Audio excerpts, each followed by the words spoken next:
He's published 3 volumes of poetry, watercolors out of the world, and verses in a year, and a book of children's book, which I like very much the title.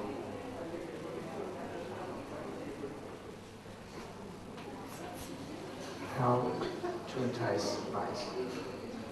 How to entice mice.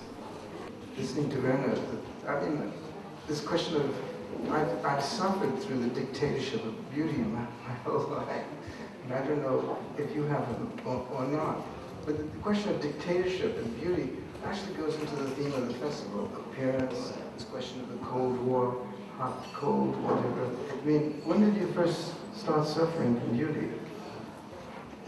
To be honest with you, I'm a little bit ashamed, but I have never suffered from beauty. You will. Why not? Everybody does. What makes you special? Well, I will think about it, but I'm not so sure that I could satisfy you today with any answer. Okay. Let's talk about poetry in a sense, and also diplomacy. There were many diplomats who were, of course, poets, and they were given diplomatic posts because they were poets. Octavia Paz was sent to India. Neruda, of course, was a poet. Extremely important in a great council in Paris during the Spanish Civil War. He wrote Residence on Earth. There's many diplomats. Is that why they made you a diplomat?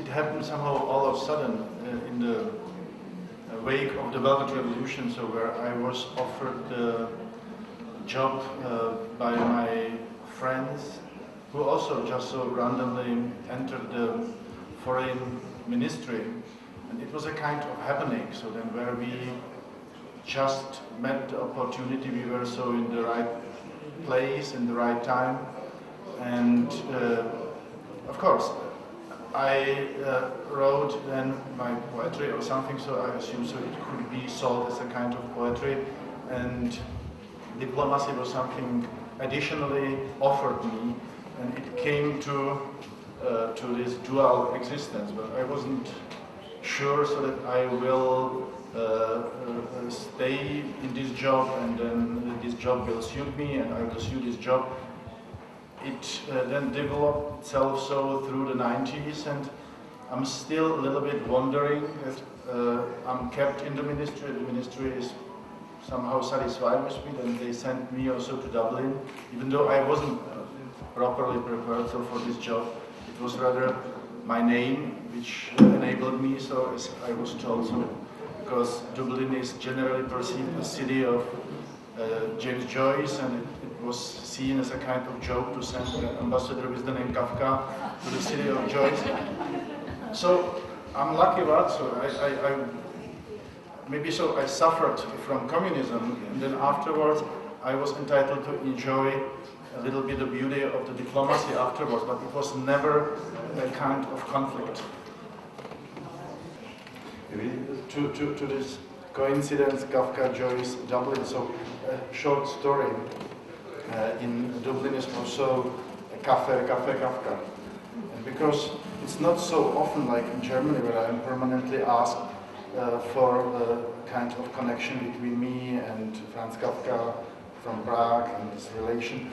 So I got with time so a little bit cheeky, and I'm now enticing this debate so on my own. And in Cafe Kafka I asked the owner so why they decided to give the name Kafka so to this place.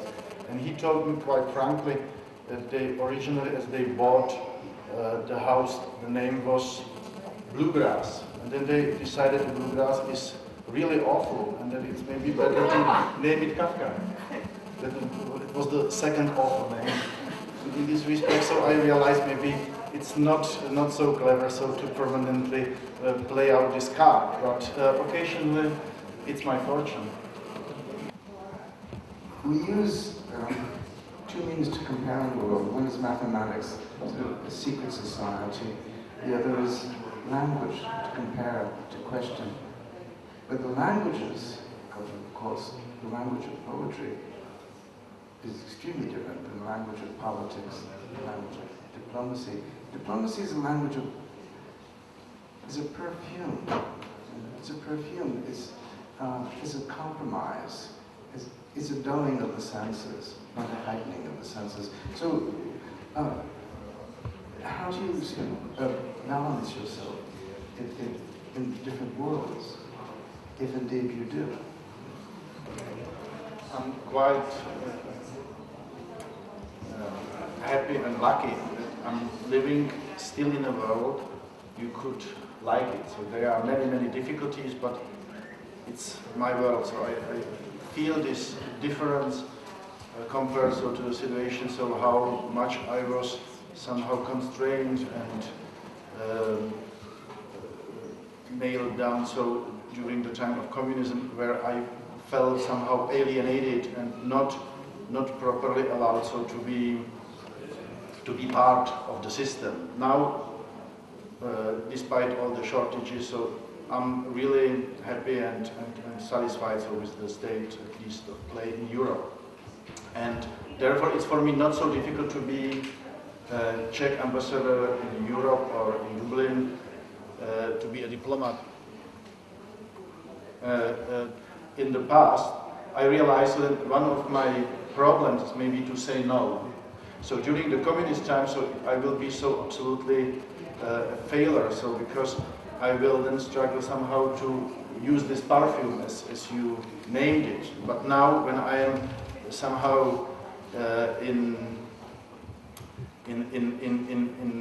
a kind of inner peace with my surroundings, with my foreign politics or my ministry as well, it's not so bad so to say either yes or maybe yes. So it's not so difficult. I'm not under pressure. I'm not put in a different situation where I will, as diplomat, contradict myself as a human being. But perhaps one of the reasons why I'm maybe not a professional diplomat, because for me it's absolutely necessary the context where I could say yes, because it's for me much easier to say yes than to say no. I don't know. I was always somehow subjected by my colleagues in the ministry, and it turned out so that they always meant it well with me. So then, in this respect, I'm not anticipating what will follow. I'm just so hopeful, so then they know how I am and that they won't expose me to a situation where it will be too difficult to be in line with myself and with the hosting country. At least have to attention, to recognition, to the poem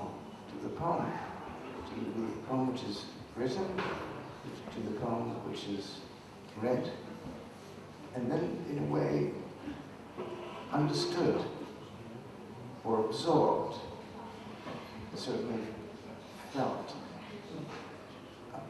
This is something which is, of course, dwindling.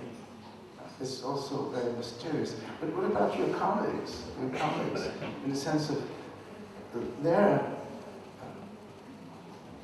knowledge of poetry? Some of your poems, and I believe the audience should have the opportunity as well. Okay. Cold War trilogy. When the time is coming back, it's surely not a crime. It only states that we are wrecked and submit to the time. If any, then the final curtain with the charm of Sinatra. We in the East were never certain if our sins were worth to try. Enemy is overcold. The Cold War, could you make a star believing in a bonhomie, provided you are a lucky ward and had a fitting enemy. Paradise. Truth is getting bigger, however, the lie flies. Truth is gravedigger in paradise. Porn. Don't forget the body is of what we all consist. Water, blood and flesh, plus a little bit of cash. Hope is doped. The past is today luxury, the future is just punishment, and the present's misery, it is too fresh, we can it mend. Pope's limits. Who believes in God has made everything since his ascent? We could hardly estimate crisis management. Confession 2011. Neither right nor strictly left, I feel like the IMF. When the task of our age is stop the money hemorrhage, and the goal we want to meet is let the money kindly bleed. Modern times. How to be a poet here?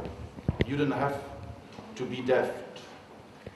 He has eaten up by his own fear. Just stupid readers have been left. And how to find a banker now? It used to be more tough.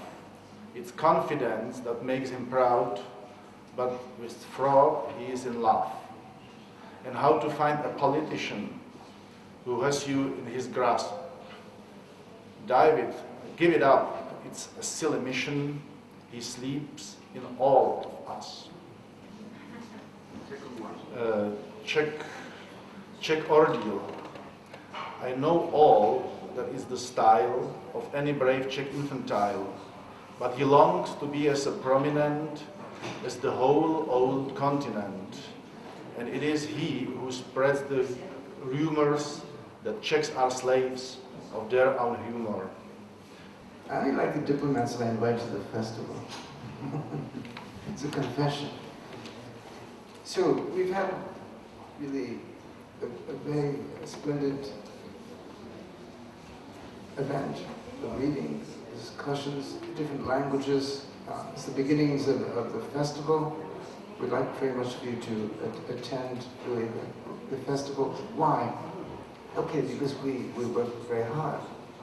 But for 21 years, we've kept a free space in Prague. This is sort of the idea of Jan Petrushka, a free public space.